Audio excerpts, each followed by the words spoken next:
Merci parce que nous sommes là pour t'écouter, Jésus. Que ta puissance nous accompagne. Que ta force nous soit donnée cet après-midi. Dispose nos cœurs, dispose nos âmes, afin de pouvoir t'écouter. Au nom de Jésus, je brise et détruis tout pouvoir, planification du diable, que ça soit chassé au nom de Jésus. Voilà pourquoi nous t'acclamons. Voilà pourquoi nous poussons des cris de joie. Voilà pourquoi nous poussons des... Est-ce que quelqu'un peut trop bien acclamer pour Jésus? Est-ce que quelqu'un peut trop bien acclamer pour Jésus? Est-ce qu'on peut s'élever pour honorer la présence de Dieu? Est-ce qu'on peut s'élever pour... Alors offre à Dieu une offrande d'acclamation. Le Dieu que tu es venu chercher ce soir. Tu n'es pas venu chercher les présidents, tu n'es pas venu chercher l'évangéliste, mais tu es en ce lieu pour Jésus-Christ de Nazareth. Est-ce qu'on peut encore acclamer trop bien pour Dieu?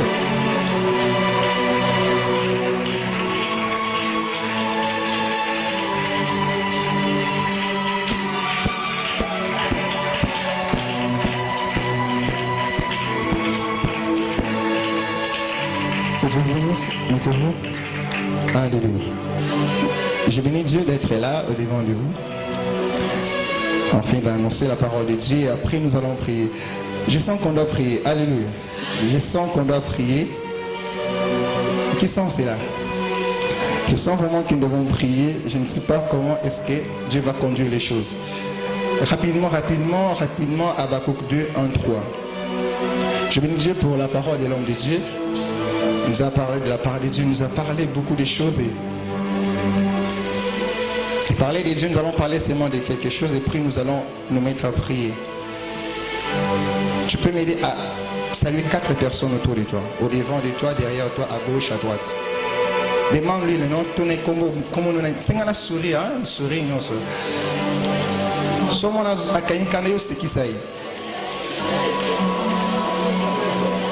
Amen. Habakkuk chapitre 2, verset 1 jusqu'au verset 3.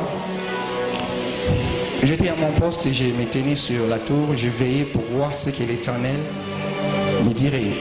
Est-ce que je répliquerai après ma plainte? Et l'Éternel m'adressa la parole et dit: écris la prophétie, grave-la sur des tables, afin qu'on la lise couramment.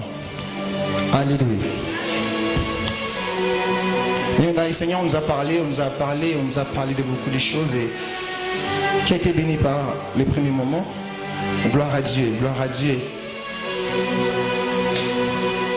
S'il y a un sous-thème que j'aimerais nous partager ce soir, c'est le signe de la concentration dans la promesse de Dieu. Le signe de la concentration dans la promesse de Dieu. Lorsque je parle de ces termes, qu'est-ce que l'Esprit de Dieu me faisait comprendre par là? Ici, nous allons parler le signe qui montre que cette personne est vraiment concentrée. Alléluia. Tu peux déclarer de ta bouche que tu es concentré, mais par tes actes, rien ne prouve que tu es concentré.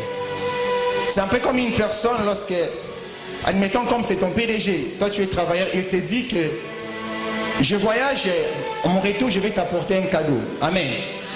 Automatiquement, il y a des signes que tu dois manifester, il y a des actes que tu dois manifester qui vont révéler vraiment que tu es en train d'attendre ces cadeaux. D'où tu vas commencer à bien travailler. Si tu venais en retard, tu vas commencer à venir attendre. Pourquoi? Parce que tu sais que lorsque le PDG viendra, il va me donner un cadeau. Alléluia. Ainsi, lorsque tu attends la promesse de Dieu, il y a des signes qui révèlent réellement que tu es en train d'attendre la promesse de Dieu. Un enfant de Dieu qui a des promesses de Dieu ne peut pas se comporter comme tout le monde. Un enfant de Dieu qui a des promesses de Dieu ne peut pas agir comme tout le monde. Mais quelqu'un qui a des promesses de Dieu a des signes. Il y a un comportement, il y a des actes que tu poses qui révèlent que tu es en train d'attendre la promesse de Dieu. Beaucoup d'enfants de Dieu pensent que lorsque Dieu te promet une chose, tu dois te comporter tel que tu étais avant qu'il te promette. Alléluia. Je répète, beaucoup d'enfants de Dieu plutôt pensent que lorsque tu reçois la promesse de Dieu, tu vas toujours continuer à te comporter tel qu'avant que tu ne reçoives la promesse. Mais j'aimerais dire à un enfant de Dieu ce soir, cet après-midi, que lorsque tu reçois la promesse de Dieu, automatiquement il y a un comportement, il y a des signes, il y a des preuves qui nous montrent que cette personne a les promesses de Dieu. Alléluia. Ce sont ces signes dont nous allons parler rapidement et nous allons nous mettre à prier. La concentration, on nous a défini. La concentration, c'est quoi? J'aimais aussi ce que Dieu m'a dit. Il m'a dit la concentration, c'est viser un objectif. Alléluia. La concentration, c'est viser un objectif. Je vais poser à une personne la question ce soir, quel est ton objectif? Lorsque tu te mets à viser ton objectif, c'est ça la concentration. Nous vont mettre avec les snipers. Un sniper, ce sont des personnes qui sont spécialisées à tirer. Si vous voyez la personne et qu'on lui a donné une mission de pouvoir tirer sur une personne, elle peut être même sur un immeuble, mais il va viser. Alléluia. Donc il se concentre parce qu'il sait que si je ne me concentre pas, je vais rater la cible. Ainsi aussi, lorsqu'on dit qu'il y a la concentration dans ta vie, c'est-à-dire tu dois développer cette faculté à viser l'objectif. Je voudrais dire à une personne, c'est quoi ton objectif cette année? C'est quoi la promesse de Dieu dans ta vie cette année? Et lorsque maintenant tu te mets à viser l'objectif de Dieu, lorsque tu te mets à viser les promesses de Dieu, c'est ça, c'est concentrer. Déjà, j'aimerais dire que ce n'est pas tout enfant de Dieu qui se concentre. Alléluia. Il y a une catégorie d'enfants de Dieu qui se concentrent. C'est ainsi même des fois, on a les promesses ou l'accomplissement des promesses de Dieu. Mais j'aimerais t'inviter aujourd'hui, si tu n'as pas encore appris à viser les promesses de Dieu dans ta vie, aujourd'hui, viens entrer dans la catégorie d'enfants de Dieu qui ont la capacité de pouvoir viser les promesses de Dieu. C'est fixer tout son regard et son attention sur quelque chose. Concentration, c'est se laisser attirer par l'essentiel. Alléluia. Se concentrer ou la concentration, c'est se laisser être attiré par l'essentiel. Alléluia. Beaucoup d'enfants de Dieu se mettent à se donner à des choses qui n'ont pas d'utilité. J'aimerais dire, bien aimé dans le Seigneur, toutes les choses qui se présentent dans ta vie n'est pas appelé de lui donner de l'attention. Nous étant enfants de Dieu, étant jeunes, nous devons apprendre à nous concentrer aux choses essentielles. J'aimerais te poser la question, c'est quoi les choses essentielles pour ta vie? Toutes les choses qui se présentent au-devant de toi ne demandent pas ton attention. Tout ce que les gens disent ne demande pas que tu cherches à savoir c'est quoi. Tout ce que les gens font contre toi ne te demande pas de chercher à savoir pourquoi il a dit ceci. Mais pose-toi la question, c'est quoi l'essentiel de ma vie? Et lorsque tu te concentres, lorsque tu vises, lorsque tu te fixes, que tu te laisses attirer par ça, c'est ça, c'est concentrer. C'est compliqué lorsqu'on voit des enfants de Dieu qui se concentrent sur des choses inutiles. C'est bizarre. Bien aimé dans le Seigneur, tu as un temps. Alléluia. Dieu sait quand est-ce que tu vas finir ta mission. Mais dès lors que tu es pendant ta vie, tu dois apprendre que j'ai un temps et je vais passer. Alors le temps que Dieu m'a donné, c'est un temps où je dois seulement m'occuper à ce qu'il m'a promis. Ce n'est qu'à ça. Mais des fois nous perdons notre temps à voir n'importe quoi, à faire n'importe quoi, à entendre n'importe quoi, à chercher à se justifier. Alors que lorsque Dieu te donne la vie, ne te donne pas la vie pour te mettre à te justifier. Dieu te donne une vie parce qu'il a une mission pour toi. Il y a une promesse dans ta vie. C'est pour ça que tu dois te concentrer. La promesse de Dieu, c'est quoi? C'est la prophétie de Dieu pour nous. La promesse de Dieu, simplement, c'est la prophétie de Dieu pour toi. Lorsqu'il y a une prophétie qui sort dans ta vie et que Dieu te dit, demain tu seras un grand homme, tu seras un grand homme de Dieu, demain tu seras une grande dame, demain tu seras une femme de ministre, demain tu seras un grand professeur, demain tu seras premier ministre, demain tu seras président, demain tu seras. Donc quand Dieu dit demain tu seras, quand Dieu te promet, ou par exemple il te dit que demain quelqu'un va te donner quelque chose, demain tu auras des moyens pour étudier, demain tu auras des moyens pour te marier. Lorsque Dieu te dit ces choses-là, c'est ça la promesse de Dieu. C'est une prophétie de Dieu pour toi. J'aimerais poser une question. Qui en cellule n'a pas reçu aucune prophétie de la part de Dieu? Lève ta main. Donc, Yoba prophétie là, donc tu n'as jamais reçu une promesse de Dieu. Qui? Mais qui ont déjà reçu? Alléluia. Alors que tu reçois la prophétie, tu dois comprendre que cette prophétie qui doit s'accomplir, c'est ça, c'est que Dieu m'a promis. La promesse, c'est ce que Dieu prévoit d'accomplir dans ta vie. Tel que je suis là, je sais ce que Dieu va faire dans ma vie. Et toi aussi, tu sais ce que Dieu fera dans ta vie. Ce que Dieu a prévu, je te dis, Peu importe l'âge que tu avais, il y a des personnes qui ont reçu des prophéties lorsqu'ils étaient enfants. 1 année, 2 ans. Comme moi, mon père me dit, même avant que je n'étais pas au monde, il dormait, il a rêvé, il voyait. On a porté un petit cercueil. Et lui, il était sur les chemins. Alors, les personnes amenaient un petit cercueil au devant. Mais bizarrement, il s'est posé des questions. Mais normalement, la direction pour les cimetières, c'est là-bas. Mais pourquoi ces hommes prennent une autre direction? Et bizarrement, le cercueil est tombé. Il y a un petit bébé, un petit enfant qui est sorti. Il a commencé à prophétiser. Alléluia. La maman était grosse de moi. Alléluia. Et c'est là que papa s'est réveillé. Il dit à ma mère que Dieu m'a révélé que l'enfant que tu me donnes sera un garçon et sera un homme de Dieu. Je n'étais pas encore sur terre. Alléluia. Dans les ventres de ma mère, Dieu avait déjà révélé. Et aujourd'hui, alléluia. Chacun au milieu de nous, tu as des prophètes, promesses de Dieu. Peu importe l'âge, même à 1 an, même à 5 ans, même à 10 ans, même à 12 ans, même à 13 ans. Peu importe le temps que tu as reçu une promesse, ça reste une promesse.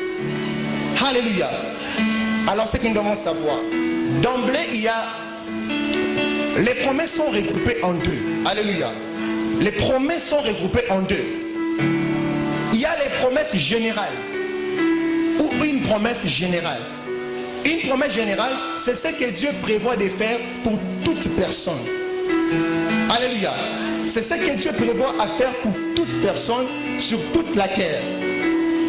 C'est un peu comme la Bible déclare que quiconque croit, Dieu entend aimer les cœur de son fils Jésus, en fait qu'on croit en lui, ne périsse pas mais qu'il est là, la vie éternelle. C'est-à-dire, toute personne, si elle croit en Jésus, a la vie éternelle. Alléluia.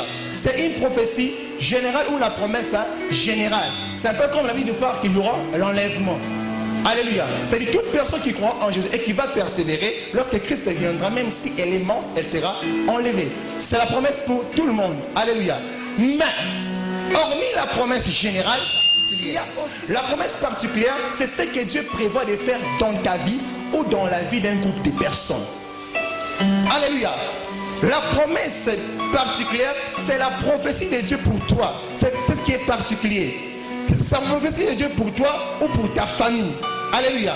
Car lorsque Dieu a promis, il n'a pas promis à toutes les familles, mais il a promis à votre famille. Il a dit pour votre famille, voilà ce que deviendront les filles. Alléluia. Pour ta vie, voilà ce que tu deviendras. Et aussi, nous devons comprendre une chose, que toute promesse ou toute prophétie que Dieu te donne a un temps pour s'accomplir.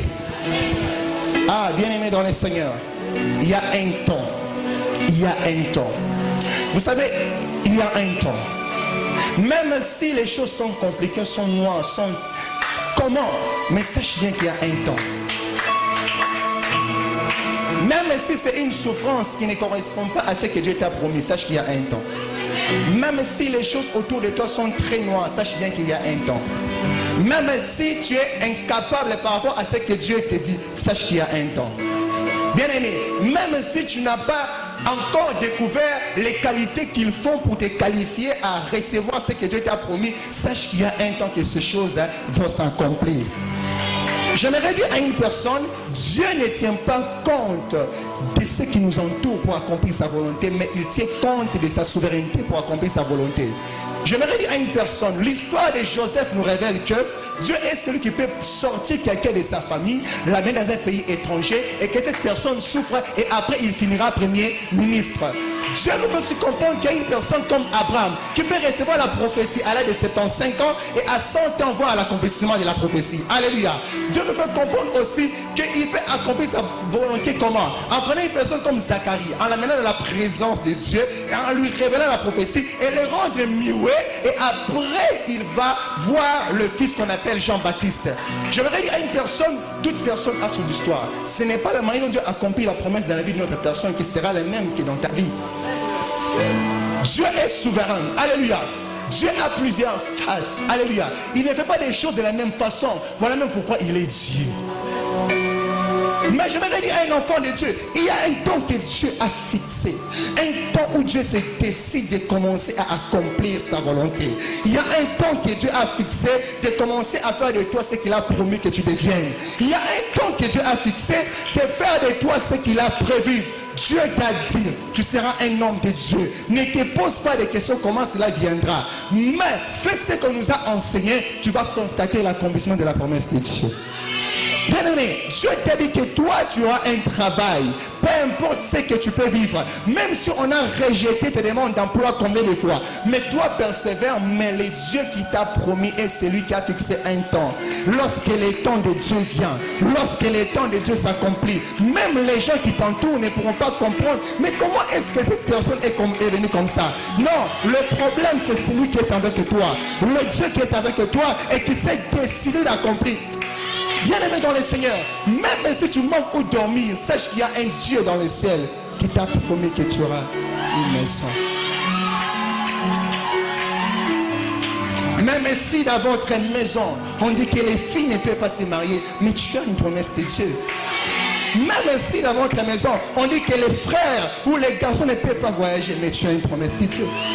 Même si on dit que dans votre quartier, il ne peut pas avoir des enfants qui peuvent grandir et évoluer dans leur vie, mais tu as une promesse de Dieu.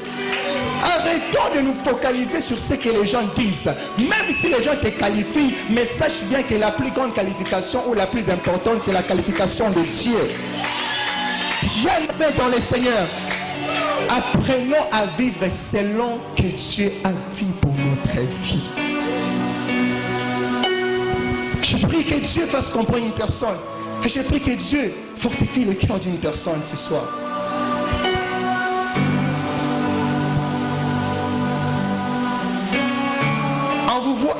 À vous voir déjà, je vois il y a des personnes qui n'ont plus encore conscience des promesses de Dieu. Elles ont totalement oublié ce que Dieu a dit dans leur vie. Pourquoi? Parce que c'est compliqué. Papa est mort, maman est morte. Là où je suis, on me maltraite. Et Dieu t'a promis que toi, demain, tu seras le pilier de votre famille. Tu dis, mais comment ça va commencer? Papa n'est plus là, maman n'est plus là. Bien-aimé, ne place pas ton espoir dans un homme, mais place ton espoir à Jésus.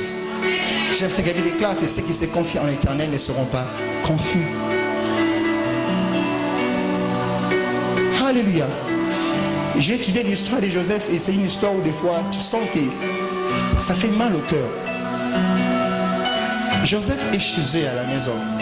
À l'âge de 17 ans, Dieu lui dit, Dieu lui fait voir des visions. Ils vont dans un champ et chacun avait sa gerbe.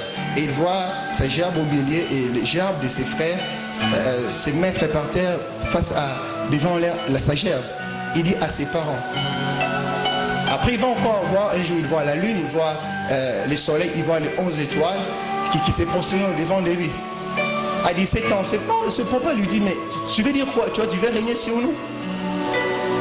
Ses frères du sang, bien dans les seigneurs. Il y a des fois des personnes qui nous trahissent, ce ne sont pas seulement des personnes qui sont loin de nous, mais qui sont autour de nous. Des amis, des camarades, des frères et sœurs, ça arrive. Alors ne sois pas surpris des fois quand ces choses arrivent dans ta vie. Ces frères des mêmes pères vont aller les vendre.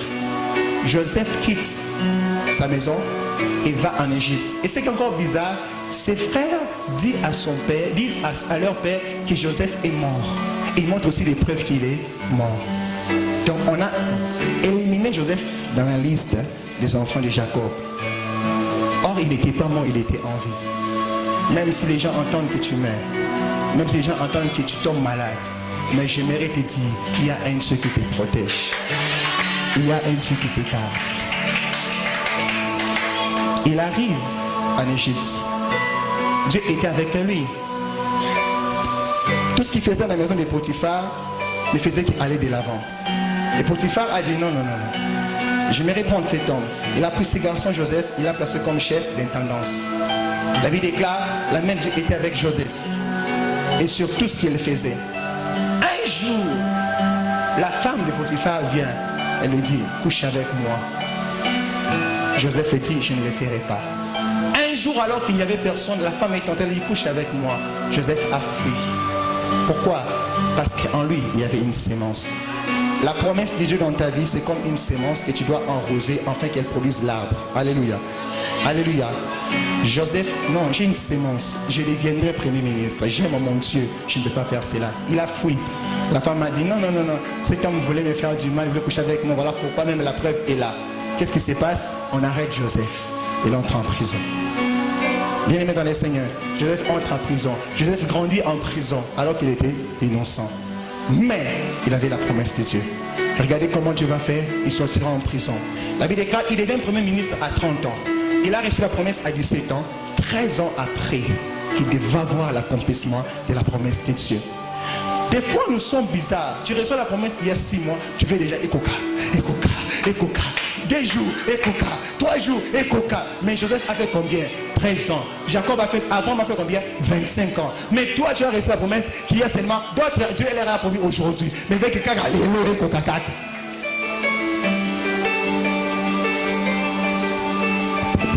Alléluia. Alors, je vais parler rapidement des signes.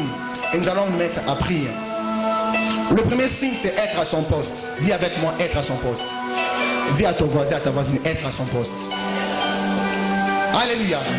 Lorsque Dieu te promet, ce qui révèle que tu es concentré, c'est lorsqu'on te verra dans ton poste. Ce qui montre que tu es concentré, c'est quand tu seras à ton poste. J'aime ce que Habakkuk dit. Il dit, j'étais à mon poste. Le poste, c'est quoi? Le poste, ça peut être ton lieu d'étude, ton université. Le poste peut être ton lieu de travail. Ton poste peut être là où tu vends. Ton poste peut être là où tu sers Dieu. Tu es musicien, tout le temps tu es à la musique, c'est ça ton poste. Tu es évangéliste, tu es tout le temps devant la chair pour prêcher, c'est ça ton poste. Le poste peut aussi, le protocolaire, tu es protocolaire à l'église, c'est ça ton poste. Le poste aussi c'est quoi? Le poste aussi c'est ta position dans l'intimité avec Dieu. Quand tout le temps tu passes des temps de prière avec Dieu, des temps où tu parles à Dieu, tout le temps tu concentres des moments où tu passes dans la présence de Dieu, c'est ça ton poste. Alléluia. Ton poste c'est ton lieu de tâche. Alléluia. Dieu t'a promis, ma soeur, que toi tu deviendras une grande femme ou une femme d'affaires. Mais pourquoi tu laisses ton poste qui est l'école ou l'université? Alléluia. Alléluia. Dieu sait que quand tu es à ton poste là, c'est ce qui permettra ou qui va influencer ou qui va provoquer en fait que la promesse s'accomplisse. Dieu t'a dit que je te bénirai dans tes affaires. Ton poste c'est où? Là où tu vends. Tu dois rester à ton poste. Continue à vendre comme tu le fais. Car Dieu a dit, un jour je te bénirai. Comme tu ne sais pas comment Dieu va te bénir, tu restes à ton poste là où tu vends. Le poste peut être aussi l'église, l'assemblée où tu pries. Alléluia. Alléluia. Dieu t'a promis, je te bénirai ici. Reste là où tu es. Alléluia. Dieu t'a promis que je te bénirai seulement dans cette vie-là de sainteté que tu as. Dieu te dit, je te bénirai seulement dans cette vie-là de sanctification, ta vie-là de prière, ton poste là, seulement là où tu prêches, il va te bénir. Dieu t'a dit, je vais te bénir seulement à la musique, seulement au protocole. Dans ton poste là, c'est là que je vais te bénir. Tu peux être membre de comité, Dieu te bénira là-bas. Tu peux être membre du département, seulement dans ton poste, ta tâche, c'est là où Dieu veut te bénir. Pourquoi nous avions abandonné nos postes d'attache? Ma soeur, mon frère, pourquoi tu n'étudies plus? Pourquoi tu vas à l'école avec des stages alors qu'il y a des promesses de Dieu dans ta vie? Ma soeur, pourquoi tu as abandonné de servir Dieu alors que ta bénédiction est attachée à cela? Ma soeur, mon frère, pourquoi tu as arrêté de servir Dieu dans vos comités, dans vos départements alors que ta promesse est là-bas? Habakkuk, sois à ton poste. Habakkuk, sois à ton poste. Habakkuk, sois à ton poste. S'il y a parmi des choses, ce n'est pas abandonner mon poste d'attache. Il y a une chose qui se passe lorsque Dieu te promet et qu'il veut maintenant venir accomplir sa promesse dans ta vie. Il sait là où il t'avait laissé. Où est-ce que Dieu t'avait laissé? Alléluia. Il y a des personnes, Dieu leur a promis lorsqu'ils priaient. Et le jour que Dieu va chercher à accomplir ta promesse, il viendra seulement dans ton lieu de prière. Mais où est-ce que tu as laissé ton poste? Il y a des personnes, Dieu t'a promis un jour, quand tu es en train de faire le protocole, c'est là qu'il a prophétisé, c'est là qu'il t'a promis, je vais faire ceci. Mais est-ce que quand il viendra pour t'accomplir ou accomplir sa promesse, est-ce qu'il te verra là-bas? Il y a des personnes, lorsque Dieu viendra pour accomplir sa promesse, il ne vous trouvera pas dans vos postes. Il y a des personnes aujourd'hui qui doivent s'élever afin de se remettre dans leur poste, parce que c'est là que Dieu viendra pour accomplir sa promesse. Habakkuk, reste à ton poste. Même quand les gens te découragent, même quand les gens te rejettent, même quand les gens mettent des complications, parce que c'est ton poste, reste à ton poste.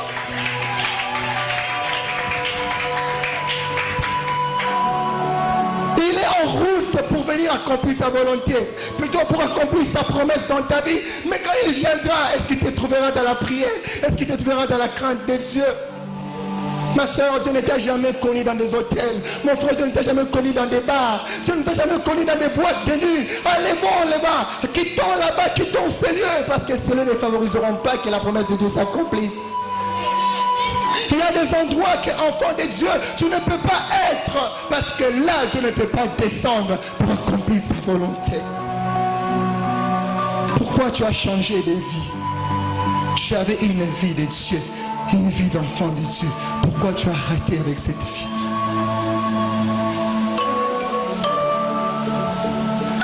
Alléluia. Alléluia. Bien-aimé dans les Seigneurs, la plus grande joie de Dieu, c'est de te voir aller de l'avant, c'est de te voir évoluer, c'est de te voir devenir ce que lui a prévu. La volonté de Dieu dans ta vie est parfaite. La volonté de Dieu dans ta vie est complète. Bien-aimé dans les Seigneurs, ne quitte pas ton poste d'attache.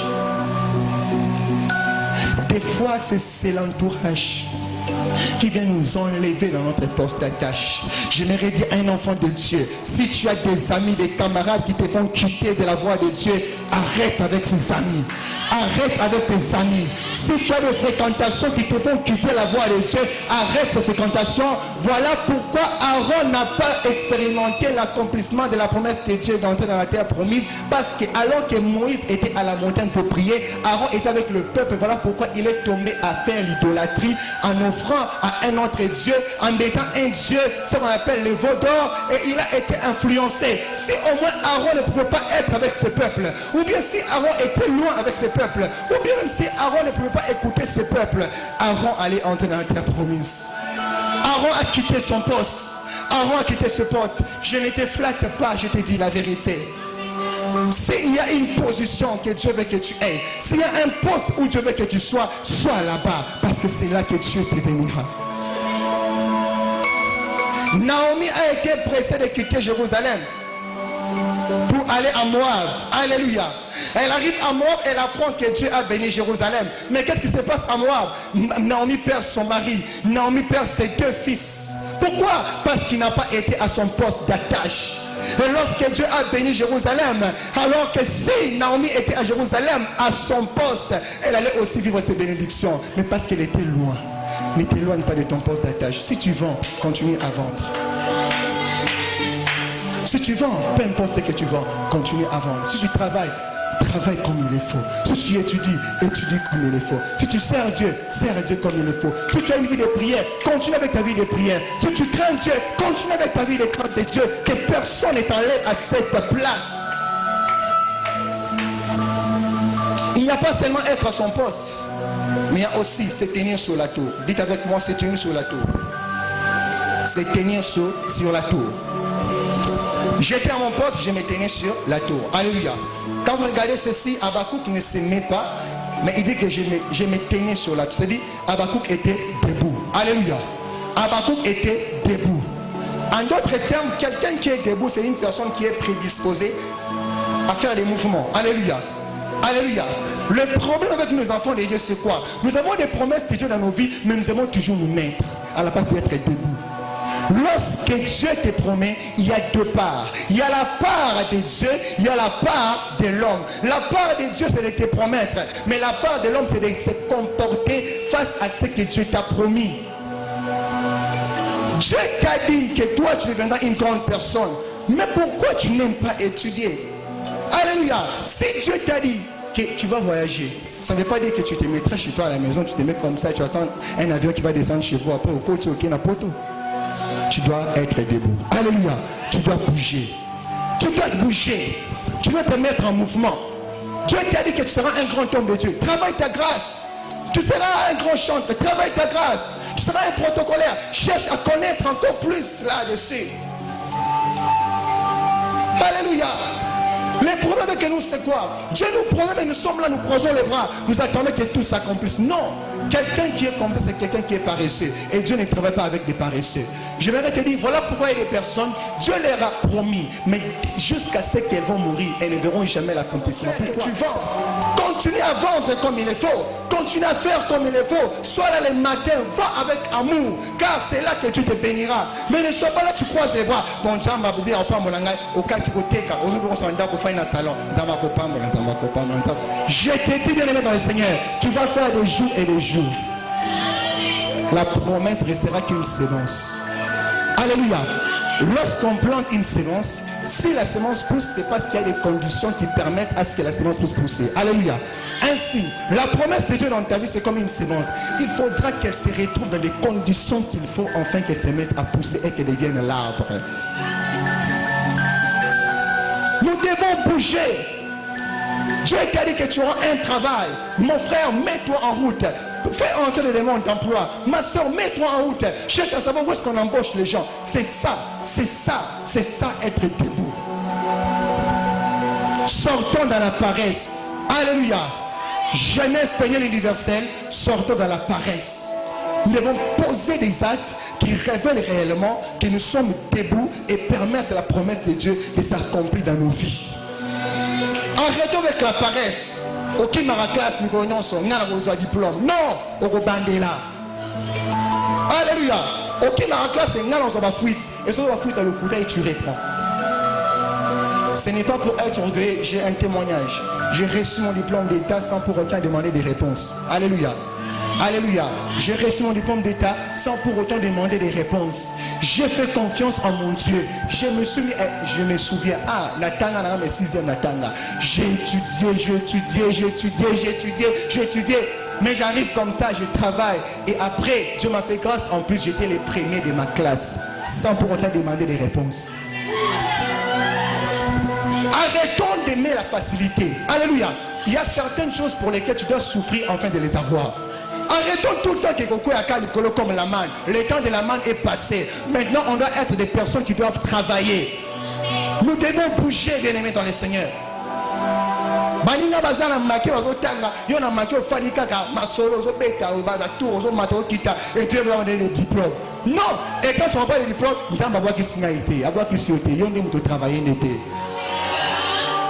Soyons réalistes. Alléluia. Soyons réalistes.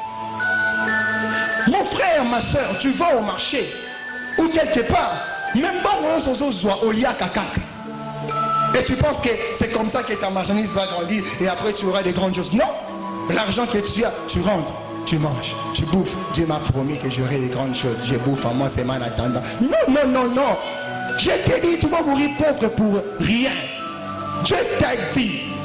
J'aimerais dire une chose. Si tu constates que tu vends et que tu dépensais trop, quand Dieu te promet, te dit que je vais te bénir par tes affaires, réduis même les dépenses.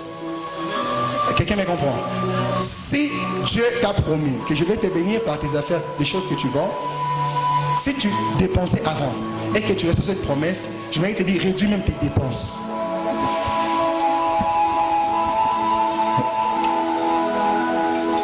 Troisième chose, après nous allons prier. On l'avait déjà dit, la patience. Alléluia. Alléluia. J'ai deux définitions de la patience que j'aime beaucoup. La patience, c'est attendre avec confiance qu'une promesse s'accomplisse.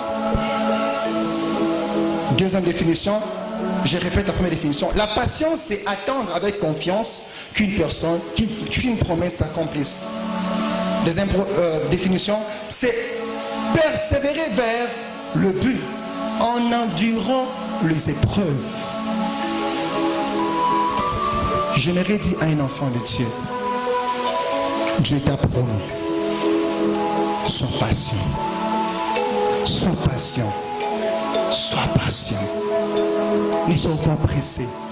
Soyons patients. Soyons patients. Ma soeur, apaise ton cœur, les mariages viendront. Mon frère, apaise ton cœur, le travail viendra. Bon, ce n'est pas pour vous décourager, mais je ne sais pas, c'est bon, ces derniers temps, trop de sœurs pensent sur les mariages. Je ne sais pas si le mariage c'est ça la priorité d'une vie. Je ne sais pas. Mais quand même, mes sœurs, soyez patientes. Tu risqueras d'aller récolter un cadeau non emballé pour rien. Un cadeau empoisonné pour rien. Soyez patientes, mes sœurs. Au côté Facebook, mariage. WhatsApp, mariage. Au côté mariage. Soyez patientes. Ça viendra. Ça viendra. Si Dieu t'a promis, hein, ça viendra. Comme au lal na butu au loti mariage na tongo au kanisi mariage kotanga na isusu te kaka mariage bien aimé tanga c'est ça kotanga ces choses hein, viendront. Alléluia. La patience bien aimé, la patience bien aimé. Il y a des personnes dans la Bible qui ont raté certaines choses seulement par la patience. Aujourd'hui, nous souffrons avec la postérité d'Ismaël. Pourquoi? Parce qu'Abraham n'était pas patient. Dieu a dit à Abraham, je vais te bénir.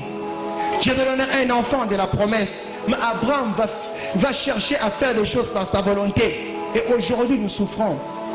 Aujourd'hui, il y a certaines choses que nous vivons. C'est par la postérité d'Ismaël. Alléluia. Bien-aimé dans le Seigneur, si tu n'es pas patient, si tu es un frère qui n'est pas patient, tu es une sœur qui n'est pas patiente, je vous dis, tu risqueras de frapper à côté. Tu risqueras de croire que ça c'est la bénédiction de Dieu, alors que ce n'est pas la bénédiction de Dieu. Ayons confiance que Dieu va accomplir. Il y a des personnes dont Dieu va accomplir les choses aujourd'hui. Je vais te dire Amen. Alléluia. Il y a des personnes pour lesquelles Dieu va accomplir ses promesses aujourd'hui. Mais peut-être d'autres, ce ne sera pas aujourd'hui. La patience. La patience. Écoutez bien une chose. Je prends un exemple hein, dans la vie. Lorsqu'une personne, prenons dans les cas des mariages. Quand je parle, c'est pas que je suis contre ça, je ne suis pas contre ça, mais c'est juste que des fois il faut savoir entendre que Dieu puisse nous dire les go. Alléluia. Je prends un exemple, par exemple, le mariage. Une personne, par exemple, qui organise son mariage dans un mois. Amen. Dans un mois. Et une personne qui a pris le temps, qui a commencé à organiser son mariage il y a à peu près 1 année ou 2 ans. Je vous dis, lorsqu'il y aura ces mariages, comparez maintenant les deux. Quel est vraiment les mariages où il y aura une très bonne organisation? C'est celui après 2 ans. Pourquoi? 2 ans, c'est un intervalle de temps. C'est-à-dire, pour attendre là, il faut être patient. Alléluia. Vous voulez voir des grandes choses, des bonnes choses. Soyez patients. Soyons patients. Dieu t'a promis, ça viendra. Dieu t'a promis, ça viendra. Dieu t'a promis, ça viendra. Que Dieu vous bénisse.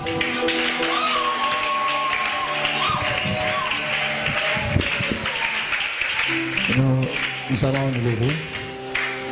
Nous allons nous lever.